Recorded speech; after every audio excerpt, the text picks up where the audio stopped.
Welcome to The Inside. I am Bable Jonathan, a gender equality advocate and a women and girls' right defender. Dr. TARH MATHA said female genital mutilation is an extreme form of violence and discrimination and gender inequality. The rights of women to sexual reproductive health care must be respected. The world cannot be silent or turn a blind eye to the plight and needs of victims of female genital mutilation who continuously suffer from severe health complications. And added to this is what is known as breast ironing. We're going to take an in-depth look at these issues and other forms of violence against women and girls in this edition of The Inside, consecrated to women within the framework of the International Women's Day Celebration 2021 edition. Meet our guest in some few seconds.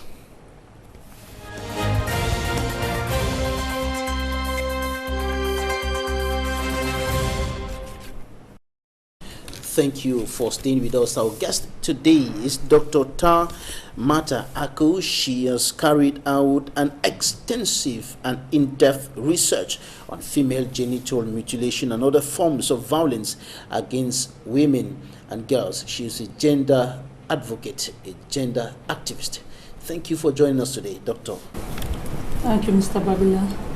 Good evening, viewers, and thank you for this invitation.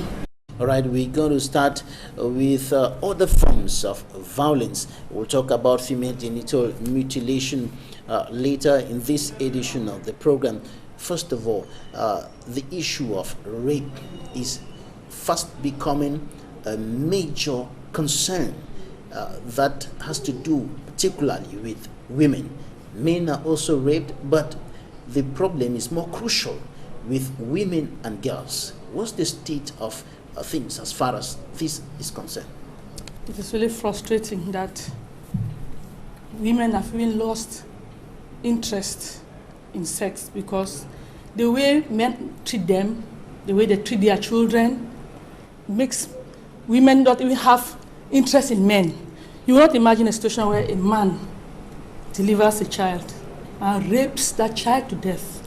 You have been reading the news, you've realized that the rate of rape has increased, and it's making women really sad. We are very uncomfortable with the way our girls and women are treated by men. And I think there is need to really sensitize men and even the women how to take care of their children to prevent such happenings. I recently heard about the case here in Douala where a man raped his own child. The child gave birth to another female child, and later on the child grew up and the child was raped by the father of the mother. Like a generational Quite a complicated case. situation there. Like a generational case. You cannot imagine the people, and these things are done by people you have confidence in, the people you trust, the people who are supposed to protect you are instead the ones that hurt you. How can a father deliver a child and then subject that child to such form of torture? Some even go as far as impregnating their own children and even giving them sexually transmissible diseases. And let me inform you that most of these cases that we have talked about in our communities are not even reported. There are cases where uncles, cousins, fathers rape their children, but because the family does not want to expose this to the public, they decide to keep it. They don't report, and the child suffers. They don't know how this affects the child. It will affect the child not only today, because the child will receive no psychotherapy. It's never reported. The person, the culprit is never punished. So the child grows up an angry woman. And one day, the child definitely will ask you a question.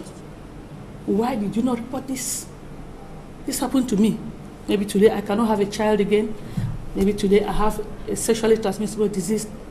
Maybe today I cannot walk in the midst of my friends and feel and have a high self-esteem because my body has been touched, not by a stranger, but my own relative. From your findings and your analysis, what can possibly explain this growing rate of sexual misconduct in society today? Just this week, some police officers arrested some students in Kumba who were around a waterfall in Barombi, and they were carrying out some illegal, unlawful sexual practices, some of them dancing naked in front of their female school or their male schoolmates, some of them reportedly having sexual intercourse just next to the others, and all of that happening, their female and male friends, all of them taking alcohol, taking whiskey and all of that. What can possibly explain this moral decadence that is growing in society today? The internet has done much to bring us to where we are today. All these things that the children are copying from those celebrities or from their peers who must not be living in Cameroon. They try to imitate them. They think that it is good to dress in a very funny way, exposing your body to men. Also the parents. There are parents who don't know that their children are big and that they should bathe them in an enclosed environment. You see a child who's already developing breast. The mother gives the child water to bathe outside. The child is bathing in a compound where there are boys. And they're looking at the child, they see the signs of maturity in the child. They feel tempted. You people know that we say a man cannot stand a naked woman, no matter the age of the child. The man can still be tempted to want to touch the child, especially a child who has already got signs of maturity. So this moral decadence, I think, we have a lot to blame. We have to change the way we behave. We have to limit what our children watch. I know it's very difficult to know this generation. There should be they have phones. They have phones. Some of them even have phones that we don't have. But they even hide them. They have sophisticated gadgets that we don't even know about.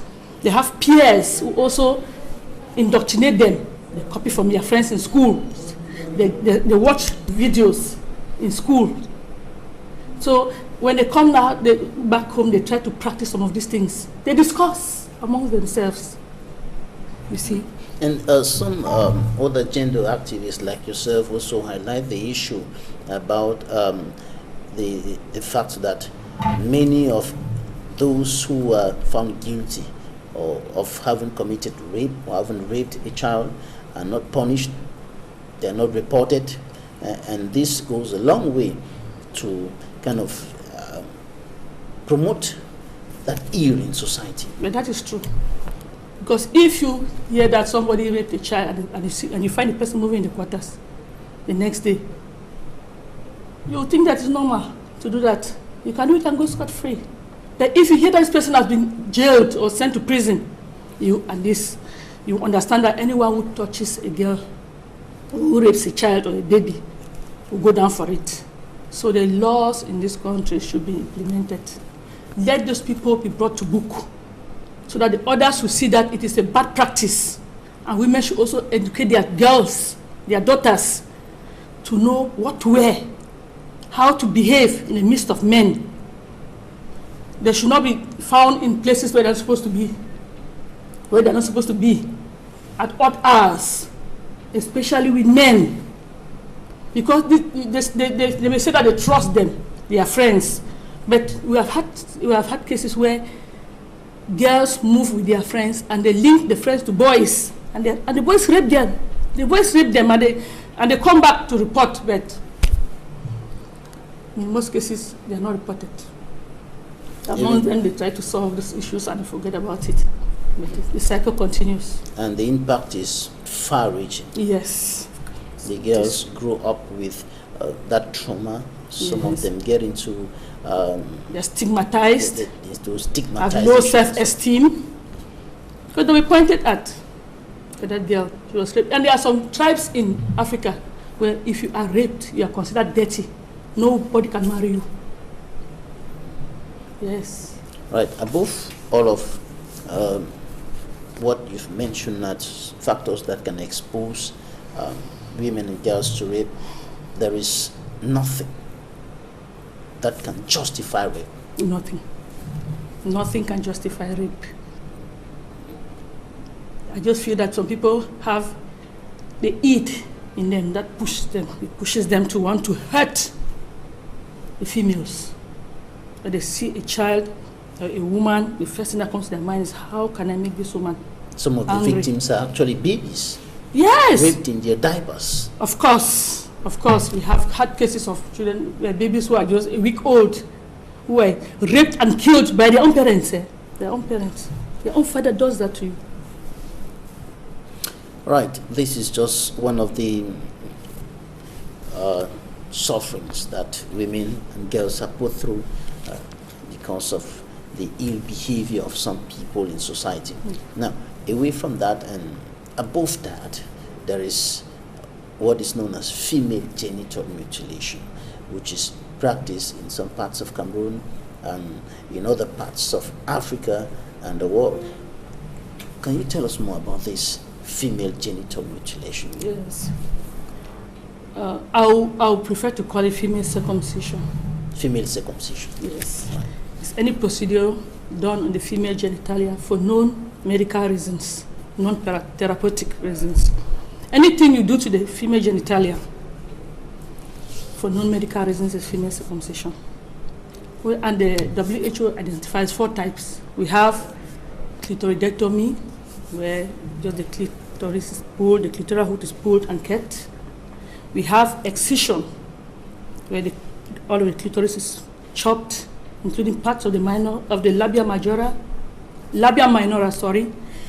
We have also the most dreaded infibulations, where the labia minora is scraped, the labia majora is pricked, so that you can attach the 2 glands together and sew and stitch, leaving just a small hole, twig size, for the flow of blood and urine. After that, the legs of the girl are tied together between 2 to 6 weeks for healing to take place. Mr. Babila, if you have watched any girl recount to you her experience undergoing infibulation, you will sit here to say that it should stop today, and it really has to stop. There's the 4th type, which is any other thing that you do to the female genitalia, like some people put tattoo there, nicking, pricking, ringing, cauterization, and even labia elongation. That's practiced in Sudan and Zimbabwe. So the man believes that the longer the labia, the more enjoyable sex will be. And you have cases where the man sends the girl back if the labia is not long enough, to go for the parents to pull it well, that you can enjoy. All this for men, all this to please men. The other types, nicking, cauterization, ringing, picking. Ringing, picking. Can you explain that a little more? Okay. There are some girls who decide to put rings on their genitalia. There are some who decide to cut. That's ringing. Yes. They put the placing put of a ring there. Yes. That's ringing. Ringing. Yes. The ring, clitoral ring. Yes. There are also those girls who nick the genitalia. There are some who pull it, the pull, so that it can be longer. Now we talk of labia elongation. So you are taught how to stretch the labia minora. And they believe that when you do that, the man will enjoy sex more. Now, which of these are more practiced in Cameroon, for example? Okay, let me talk about the Ejagam area where I carried out my studies. What they practice there is clitoridectomy, because from the responses of those who were interviewed, I got to know that the clitoral hood is picked between the thumb and the index finger, pulled and cut. Then some poultices are applied to it. After that, it's a practice that does not begin in cutting and end in cutting. There's a whole procedure. It's a process. What happens before? We have pre-practices, we have during practices and post-practices. The pre-practice, what happens there? That one has to do with preparing the girl child for circumcision. The girl has to be talked to. She has to be psychologically ready. She has to be shown to other women who have undergone this procedure and who are enjoying some benefits in the community. How they are looked upon, how they are respected by the community. The mother can even be a role model. How the villagers treat the mom when she passes around. All of those things are done to prepare her. To prepare her. So, yes. So she sees herself behaving in that manner, being looked upon as someone who is very important in the community. And so she starts developing the interest. It's some form of brainwashing too. They will tell you, oh, after this, these are the benefits you are going to receive. And the girl prepares herself psychologically. Then, on the day of the cutting, the girl is taken behind the house at dawn. It is done at dawn. I'll tell you, there's some spiritual links to that. It is believed that the spirits are still around.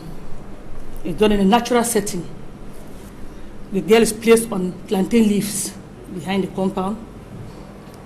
A small hole is dug by the plantain stem, where the girl is asked to spread her legs. Once it is cut, yes, it is put inside that hole and covered. So she spills blood for the land. And the tool that is used is the same tool, they call it the akaran, that is used on all the girls. You see, it's a symbol of bonding. So you have to go through this cutting to be a member of this fraternity or this sisterhood or sorority. And you have to be cut with that same akaran. And you have to spill blood for the land. Then after that, the girl is not left with the parents. No, she is kept in a fattening room. A room where she is taken care of. She receives treatment. She gets visitors who come and they give her gifts. She stays there. She's fed for about between 6 months to 1 year. Sometimes even up to 3 years. It depends. If your family is rich, you can stay there up to 3 years. There you are treated like a queen. You don't do any work. You don't do any chores. They do everything for you. They wash your things. Make sure that you are happy. They come to check on you. They come to teach you how to be a good wife, how to be a good mother. The older morning king come and meet you. They teach you how to dance the morning king dance. The dance of the circumcised. The circumcised child, morning in Kim. Yes. So they come and teach you how to dance and prepare you for the day that you come out of the fattening room, a complete woman. So in the absence of that, you are considered as an incomplete woman. Yes. In the society. Yes, like an outcast. And that is why you cannot marry a man from the Ejagan if you are not a circumcised female. Now, about the tool that is used to do the cutting, you said the same tool is used on several persons. Yes. Almost everybody who goes through that process will be circumcised with the same tool, and there's a serious risk there of yes, very high risk. Transmission of diseases. Yes, hepatitis, HIV, anemia. So that is the reason why we say that cutting should stop. There are many other good things in this practice, in the practice of FGM in the Ejagam area, but we frown at the cutting, how it is done, and the reason for cutting these girls. There are other beautiful things like the display, the show of culture, the dance, the morning Kim dance. the informal education that the girl receives to become a good wife. To become a good wife and a good mother. Those are things that we want to uphold. But if we say that they should stop the practice, it is because of the fact that we put the girls at risk by cutting them. And since we say they cannot revisit the practice, how else can they do it? People are saying that they can take the girls to the hospital and cut them. Then I ask, we have done research on these same women. They are telling us that the cutting does not affect their sexuality in any way. It does not affect their relationship with their husbands. And I don't see the reason why we should continue cutting them. They should look at all the good aspects of Nkim, the one Nkim practice, and uphold them and abandon the cutting. It is said in society that some of the women who go through that process find it difficult to be sexually satisfied. Is that true? There are women who have suffered. There are women, let me say, majority of them said they have no problem after the circumcision, but there are some who are having a lot of problems having children. One said every time she wants to give birth to a child, she has a lot of complications. The other one says she has keloids, she has growth on the genitalia, and that makes sex very painful to her. And that one says when she just thinks of the bleeding, the way she bled, it makes her not even have interest in men. Like she should not even touch that part of her body. So those are some of the effects. All right, Immaculate Fogwe will take us to the newsstands right now. We're going to take a look at what the newspapers reported this week, and we'll be right back in some few minutes.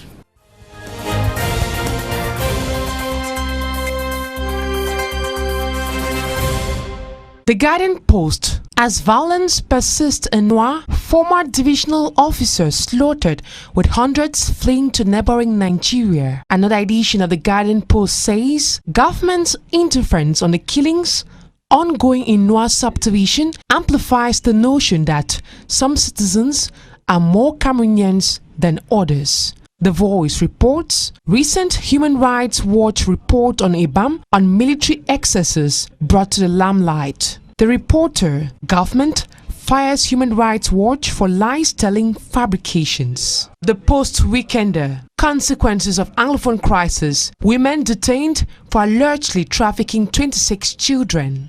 The Voice Weekender says, after the shameful silence over Anglophone crisis, members of parliament back at the United States Congress. The Chronicle Times, after MP's letter to the U.S. Congress, Joshua Osei tells of Honorable Jean-Michel Nicher and other detractors. Another edition of the Guardian Post reports, Dr. Christopher Fomio hints on when he will take over power in Cameroon. Eco Outlook. Treasury recovers billions of francs CFA fraudulently paid into illegal accounts.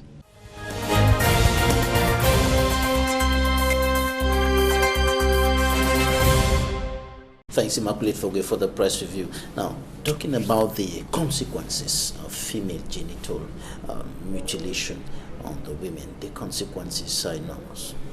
Yes, we are really enormous.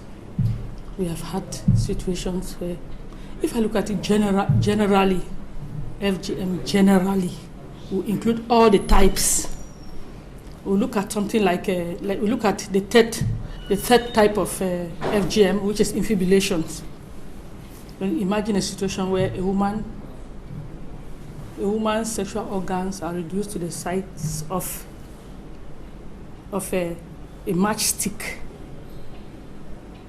only for the flow of urine and blood. That will first of all make intercourse very painful. Before she gives birth to a child, she has to go through the infibulation. After the birth of the child, she will go through re-infibulation to put her to the position she was before marriage. So constantly she is in pain. We look at the other health consequences, other health effects of this or consequences of this. We have women who bleed seriously or bleed more than normal during childbirth. We have cases of women who complain of severe pain, continuous pain. We have women who even started hating being around men and started hating marriage. These are the things that we don't even take into consideration. There are too many complications. Growth, keloids, we name them. There are very many. And so we think that since this practice cannot be revisited, we advise that they should stop cutting women. The women themselves have told us that it does not affect them in any way. They can have even other boyfriends. They still enjoy sex. So why do you cut them? So they say it was to control their sexuality. They still flirt.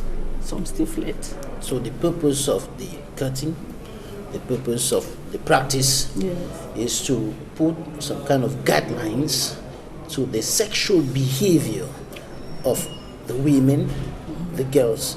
But if that is not working according to your findings, according to your research, according to what some of the women who have gone through that told you in the course of your research, then the purpose should be somewhere else. Yes, I think that these are just these are things that male chauvinists have decided to use to control women, to make us be under some form of control kind or some move between. Yes, and they are using women. What is bad is that women are even the ones that are propagating this. Yes, the practice is spearheaded because they did it on me. I want other women to go through the pains as well. So where do the men come in? It is done by women. We are in a deeply patriarchal world. So the men are enforcing, of course, the practice. But they will tell you that, oh, it's done by women. They have nothing to do with that. They are the ones that have pushed these women to be doing this to give them more sexual gratification. Why is it only the woman that must go through this pain to satisfy a man? Why? Why must you reduce a woman to an object? When she's crying, you're happy. When she's in pain, you're happy. It is like we have to change our anatomy to please men. That the way we have been created is not enough. That's why we have to iron even our breasts, because we're afraid of men. They have to iron the breasts of girls. We'll talk about that. We'll talk about that one in a short while. Breast ironing, which is yet another major issue affecting women in their health and even in their social life. But before that, still on sexual or female genital mutilation, is it still being practiced as much as it was done in maybe 10, no, 15, 20, 30, 50 years back? No. You know, with the coming of advocates, right? Advocates, the practice is fast dying. But I have a worry now. These Ejagan people, who I'm using as an example, came from Nigeria with this practice. They came here, they have been sensitized until the practice is reducing. Now that there is war and they have returned to Nigeria, I will sure that they will not come back with all the types of FGM. You will not be surprised to find other tribes that are not from the southwest region practicing FGM, because the people went and lived there. Normally, when they are coming out of those regions, they will carry the culture of the people as well. If they realize that over there the people are doing it and making money, of course they will continue here. They'll come and continue with it. So some of the people carrying out those practices also making money out of it? Yes, the economic gains. Those money kings who cut, the elderly money kings whose role is to cut the girls, the young girls, does not do that for free. She's compensated. Maybe that is how she lives her life, going from one compound to the other, doing that and getting money. But to be honest with you, the practice is fast dying. And we are only praying that when our relatives who have gone, who are now refugees, return, they should not come back with it. They should not come back with it. They should instead do the things that are good about the practice, like the dance we are talking about. And the education given to the young girls. Yes, and the informal education. They should educate the girl child. That is very important. We even want them to empower them, that should be able to be to do things by themselves and not to rely on men. Earlier you mentioned some African countries where some of these practices are still very strong. Nigeria is one of them. Yes, we have Sudan, those countries in the north. They practice Eritrea and others. They are still into this practice because they think that they cannot do without it. And they, like the people used to say that it is a people's culture. What is a man without his culture? Another aspect is illiteracy. Some of them are doing that without even knowing the effects. Some are in the interiors. They are doing that. Nobody has gone there to tell them that these things that you are doing are bad. This is how it affects the girl child, for them to be able to sit up. They don't have even televisions. They don't have electricity. How do they get to know? They don't even have good roads. They don't have even a road linking their villages. Linking the villages. Maybe they have bad footpaths. And how many rights advocates or female advocates will go there to go and talk to them? How many? So there's a problem of education. Yes. Now, breast ironing, is it still being practiced in Cameroon today? Yes. It is not reported, but it is practiced. And it is practiced by those people that you are very familiar with. People, there is this fear that when a girl starts developing signs of maturity very early, she can become pregnant, she can have unwanted pregnancy, she can be harassed by men, and she can even become wayward. So what women do is, when they discover a child of about 9, 10 developing signs of maturity, like having breasts, they are very restless. It is a same relative of that child that will come to the house and put a stone on the fire or a stick. Tell us how that practice is done. Okay. A stone, a stick? Yes, they put it on the fire site. It could be even on the gas. When it's very hot, they press the breast of that child. In the course of pressing, you know what will happen? Fat that is in the breast will definitely melt up. We have Cooper's ligament that is going to suffer. We have fibrous tissues that help to give the shape of the breast affected. Also, all of them, everything will drop down. So you will not be surprised to find a girl who is 13 years old with the breast of a woman who is 100 years old. Yes, because they're no longer firm. Everything has been ironed. Flattened somehow. Yes, and flattened. But when the ironing is done, what's the purpose? To send the breast back in to prevent it from growing on? They believe that it will prevent the breast from growing larger. Also the word of men who may approach the child to harass the child sexually, or some even want to make the child pregnant because they discover that the child they think that the child is matured. So parents now become very restless about this, and they're looking for ways to solve it.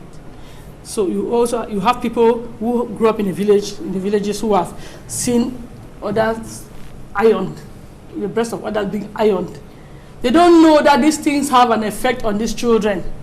So you find a child who, with one breast that is longer than the other, you find another child with cyst, cancer. Some even are not even able to produce breast milk when they deliver their children, when they come of age. They are not able to breastfeed their children because because of the effect of the ironing on the breast. So you find a beautiful girl. You know, now girls like to move with, to flaunt themselves, to show to the world that we are teenagers. They want to wear something very light. But if you are a girl whose breasts are ironed, and your breasts are pointing down, will you dress like that? And when you sit among your peers, will you be free to remove your dress? Can you undress in front of your friends? You cannot, because you are afraid of what they will say. The name calling, stigmatization, we name them. So we are telling parents to stop doing that to their children. They are doing that because they don't even know. Some are ignorant. Some are just afraid. But my question is, why is it that everything is done to either please men or done because they are afraid of men? That is where my problem is. Is it that when a man sees a woman, the first thing he thinks of is how to hurt her? Is that the problem that we have? So there's an issue with the cultures that are most often in many of the African societies being enforced by men, being enforced by those who are at the top of the traditional setting, instructing and leading the people and enforcing some of these traditions, some of these cultures. But this breast ironing thing, is it not similar to what is happening in the modern medicine domain today, where people go through some kind of surgery to reduce the size of their breast? Some would add other things in their breast to give it a particular shape and so on. Okay, these things, what you are talking about, these women are who are matured enough. They know what they are doing. You cannot compare that to a 9-year-old or 10-year an adolescent who does not even know what is happening to her. She is still to learn that, oh, these are signs that I am now a woman. If you don't tell her. But these people who do breast enlargement or whatever, they are already aware of what they are doing. You understand? So you cannot compare both cases. The child is innocent. The child is just surprised that this breast that is coming out is a problem. Why can't you leave the child to grow naturally? So she has to be put through some kind of brainwashing, torture, some kind of pain and torture for no reason. What is her crime? Did she force the breast to come out? But the person who goes to put an implant knows what she's doing. She even knows the consequences of that. She knows whether long-term or short-term consequences. She's aware. Where is this thing still being done in Cameroon today? What part of the country these practices still kind of engraved part and parcel of the people's cultures? Breast ironing? Yes. You'll be surprised to know that all the tribes are practicing it. There's no tribe where there is no girl. And there's no tribe where a girl has not shown signs of early maturity. Once the child begins to show these signs, the family, especially the mother, becomes very uncomfortable. She will never want the child to go out of the house. But it's not the case with boys. Why is it so? Why must we always be afraid of men?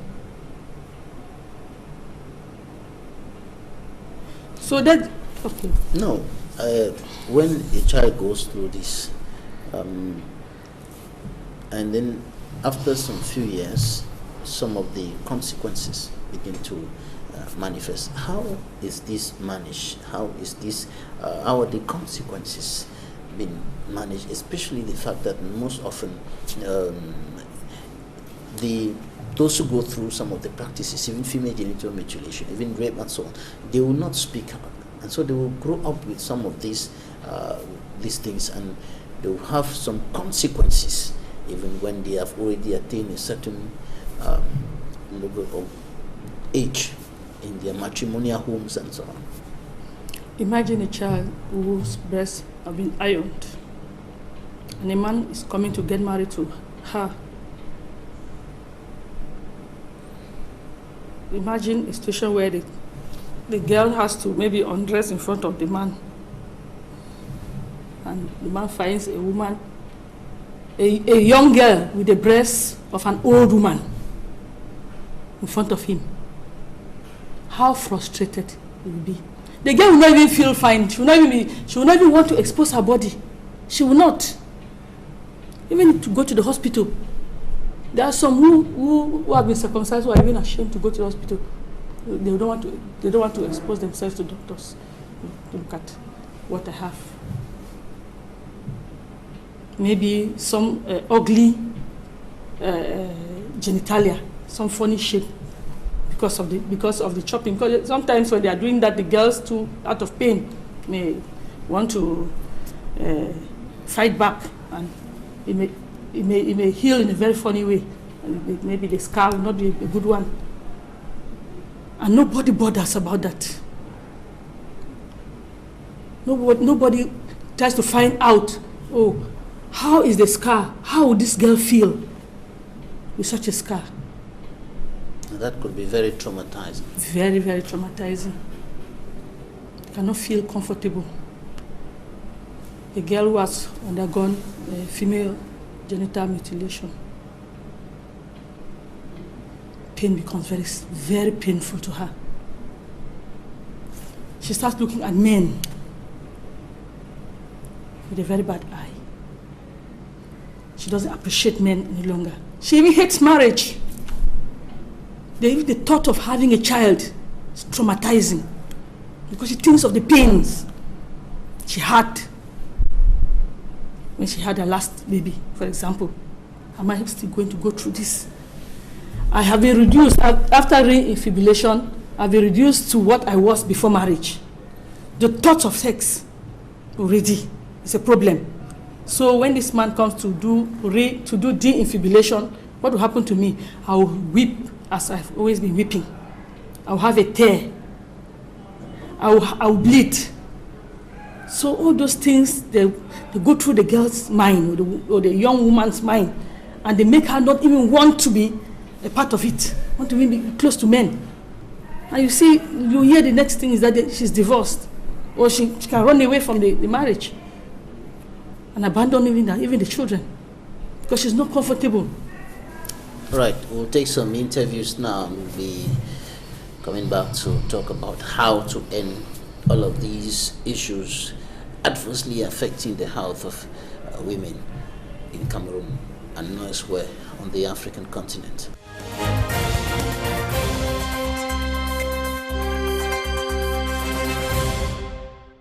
I remember last year sitting here telling you that I was done with finger pointing, calling on the various leaders who are guiding us through this time, be them members of our government or leaders of the separatist movement or leaders of opposition party. I was calling on every single one of them, crying because something awful had happened, and we were expecting them to call it a day, a time, a year to stop this, because as leaders they've taken upon themselves to guide, to decide about our common destiny. So here we are, 1 year down the line.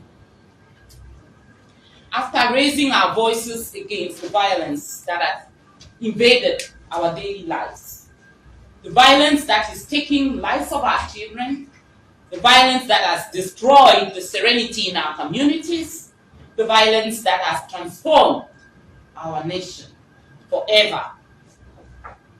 On 8 March 2020, we asked you to join us in black, in churches and on the street, to say no to this violence. 1 year later, look at us. We are obliged to call you again. And I remember as a leader, I was praying that there will be no tomorrow after Ngabu. No one saying we are Yaoundé, or we are Moliko, or we are Tiko. But look at what happened. We're not talking about only Ngabu anymore. We speak of Kumba, Getchewe, Darak, Mautu, Makazem, Ebam, and Mwa. 1 year later, the killings have not stopped. Life is not back to normal. Safety has not returned and school have not reopened. 1 year later, The population in the far north, in the southwest, in the east, in Adamawa, the north and the northwest, all live in the specter of a violent conflict. 1 year later, in Douala, in Yaoundé, and in Bafoussam, the population lives under the threat of violent urban gangs, under the threat of bombs that are discovered as they struggle with other Cameroonians to access water, light, jobs, healthcare, and schools. Fellow Cameroonians, and especially women Cameroonians, this 8th of March, we are obliged to call you again. Our very survival, the survival of our people is at stake. And of course we will be asked by history, what did you say? What did you do? How did you help? And this is a question for every single Cameroonian, and not only those who are called leaders or who call themselves leaders. What have you done? Join us as we plan for further non-violent action. This is the only way to make a difference. We stand up, we talk, we march. This is the only way. We need to express our discontent. There will come a time where bullets will not be enough to stop us. Look at me. They've tried to stop me with bullets. They've tried to stop me with threats. They've tried to stop me with prison. If I can still be here today, then what are you waiting for? That means bullets and prisons and police and soldiers are not enough if what we are saying is the truth, if what we are striving for is good. Join us for an ecumenical service in honor of the victims of all the crises in Cameroon in mid-March. We, as women, we, as mothers, we, as mothers of this nation, must stand, speak, and act for the future of our children.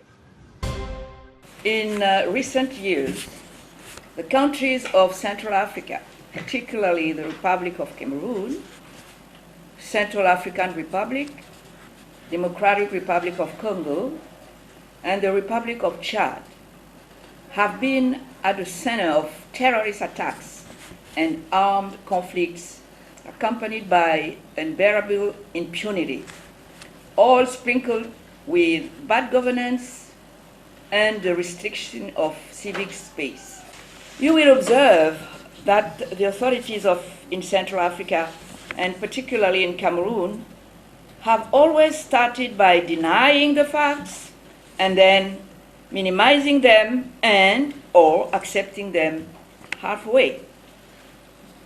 The case of Magdemi and Double in 2014, the 2 women and babies in the far north in July 2018, Pinyin 2019, Ngabu February 2020,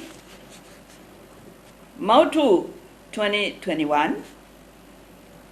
In fact, for REDAC, the exit of the government today in the face of the Human Rights Watch report of February 26, 2021, for which REDAC remains in solidarity, goes back to what we have already experienced.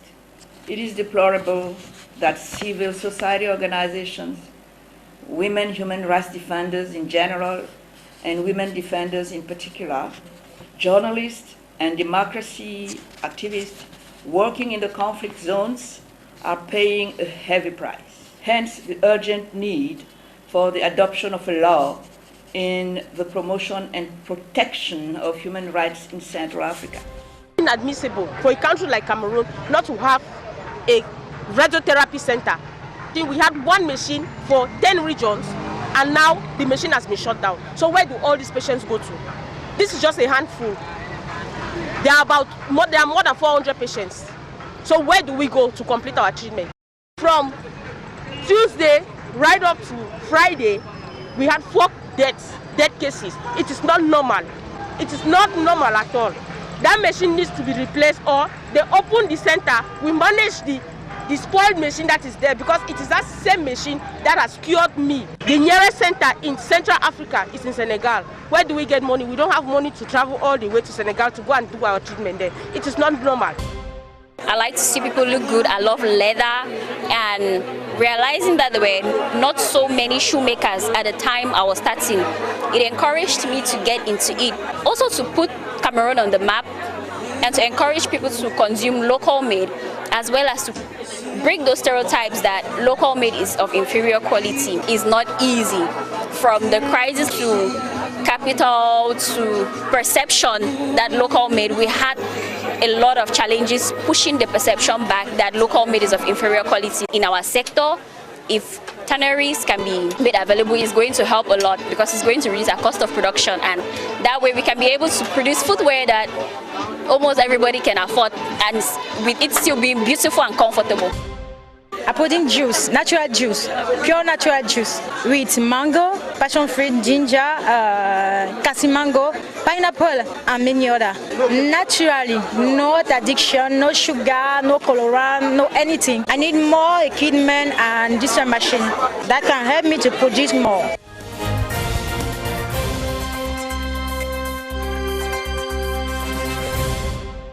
Thank you for staying with us. We're still with our guest, Dr. TARH Matha, and we're talking about women, we are talking about girls, and the troubles, the challenges they have been put through by some obnoxious cultural practices that have been qualified as being repugnant even to natural justice.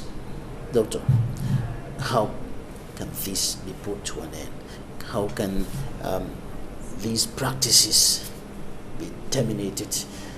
There are some positive aspects which we highlighted earlier, which make up the whole thing being practiced by some societies as some sort of cultural heritage from the ancestors, from the forefathers, and so on. How can this thing be brought to an end? Governments have to ensure also that there are laws that punish perpetrators of these practices. And let people see that anyone who does that be brought to book. And not any kind of punishment. They should be severely punished. That is going to discourage others from attempting such acts. Also, I would like that rights activists and even gender activists, gender right, no, let me call it gender activists and yes. Right defenders. Very good. They should do much to sensitize the women. Let the women be aware of what is happening. Let them know the dangers. And also try to talk to their children. That is definitely why you said that the right to reproductive health care must be respected. The rights of women to reproductive health care must be respected, and that the world cannot keep silent while the women, victims of female genital mutilation and all of these continue to suffer. What have you at your level been doing at the level of the Proxy Foundation? Well, what we do is sensitize women and girls on the dangers of these practices, as I'm doing here now, telling them that if you have been doing this without knowing, this is what you will get. These are the effects. We also encourage them to talk to their peers. We form little groups of students, young girls, and we educate them. We tell them about the importance of their body, of protecting their bodies, not exposing their bodies, and also not thinking that they are the same with boys.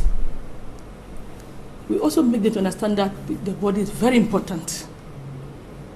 That they should, it is very normal for them to want to flaunt themselves, but they should know how they do that.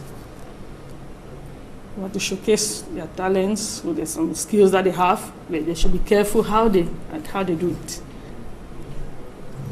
So, apart from educating the young girls, what about those who are spearheading those practices? You said they are called in the manual line. The morning kim. Morning kim. Elderly morning kims. Elderly morning kims. Yeah. Have you talked to them? Have you brought them together to sensitize them on some of these things? When we go to do research, we talk to them. We make them to understand that they were doing these things without knowing. Luckily, most of them are already old. Some have died. So those who are alive, we talk to them, we tell them that don't transfer these things to your children. They are not good. We tell them the bad sides of it. That they should, that we know that they were doing it without knowing. It is their culture. Nobody has a right to stop people's culture. But let them look at those good aspects of that culture. And preserve them. Yes, and preserve them. Because as a Manu woman, I'll be proud to dance the morning Kim dance. But there's another problem now. Everybody is dancing the morning Kim dance. It's a dance reserved for circumcised women. But you realize that you have the social morning Kims now that are even the ones dancing more than the true morning Kim. So it makes the research even difficult because you'll be moving around looking for women who have been circumcised, but you'll be finding only women who are dancing the morning Kim dance. So I don't know. My mother was circumcised, but I am only interested in the dance. And the dance, which is like a positive. Yes. And there's a lot of evolution also with the practice. You realize that even the beauty of the African was the bare torso.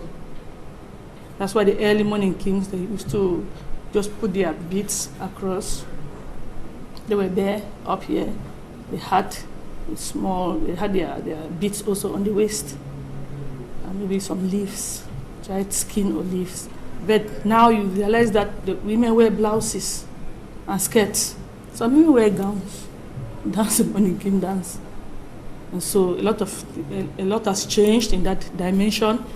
The tools that are used, they had what we call it akacha, Indian bamboo, that have been kept. They had the local drums, local flutes, things like that. And now you listen to music over the radio. They listen to music over the radio and dance. You see, a lot of things are changing. Even the setting, it was usually done in the village. And now, if you have an occasion today, I'll call for the morning Kim group in Douala, they will come and dance. But you'll not be surprised that among these women, if there are 20, maybe just 1 or 2 have been circumcised. The rest are social morning Kims. Is that good news or not? Isn't it good news? I don't. Anyway, I cannot blame them because you realize that most of those who are circumcised are old, and some are sick, some are not even able to walk. Now they're just transferring what they learned to their younger ones, and their siblings, and so for the practice to continue. That is very rich, and we appreciate that, but we will not appreciate the fact that they continue to cut. That part should be taken off. They should not take it off. That part. And that's why you see women are now doing grafting, clitoral grafting. They do that in Spain. They do that in France. They want to restore the cat organ. I was going to ask you, what is it? Clitoral grafting. Yes. What happens during circumcision? The part that was cut, the labia minora that was scraped, now they are replaced through surgery. That's what I talk of clitoral grafting. Right, to restore what lost, was destroyed. Yes. All right, thank you very much, Dr. TARH MATHA for coming. You're a gender activist. Thank you for your time. You're welcome. It's something I would have really loved us to talk about. Yes, the issue of the all women villages that are coming up. We have the Umoja in Kenya. We have the Jinwa in Syria, owned by the Kurdish women. So we have this lady, Rebecca Lulu Soli in Kenya, who has come up with a village where only women are allowed to live in it with their children. The men are banned.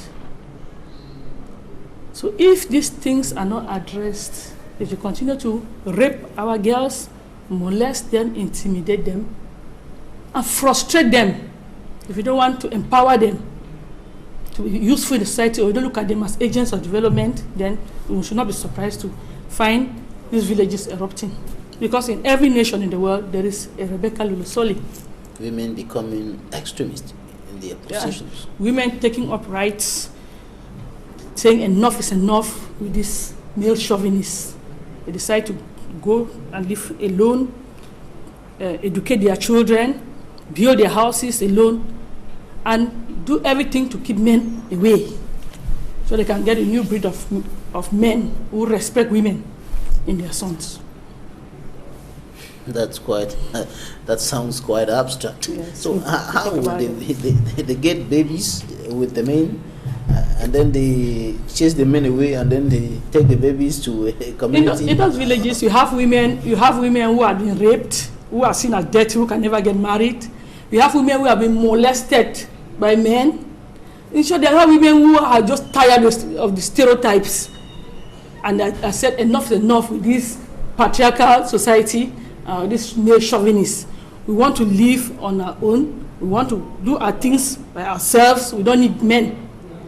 We have to raise our children, the boys, to according to the laws of the village, of our new villages, the norms and values and customs of the people of the Umoja village. And the boy will grow up respecting women, looking at women as equals, not as less humans. Thank you. The subordinate. That's quite risky to have that kind of village here. Yes. That would be. No, if nothing is done, if these things continue, don't be surprised to have them here. Radical feminists will come up with that idea. And now, let me ask you this question. After all this, will you allow your wife or daughter to be circumcised if you hailed from any of these practicing villages? Don't say, or how can you say that? I'm not a part of such practices, okay. So I will never stand to promote such practices.